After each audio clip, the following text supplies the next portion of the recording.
Penunggu semua, hari ini kami Suara Travel akan edarkan sampul raya dan kurma percuma kepada pelanggan-pelanggan di Bazar Taman Pahlawan. Oh ya Allah!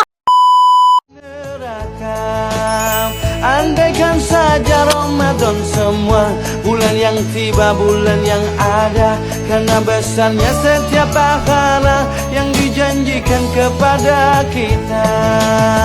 Marhaban ya Ramadan, marhaban ya Ramadan, marhaban ya Ramadan, marhaban ya Ramadan.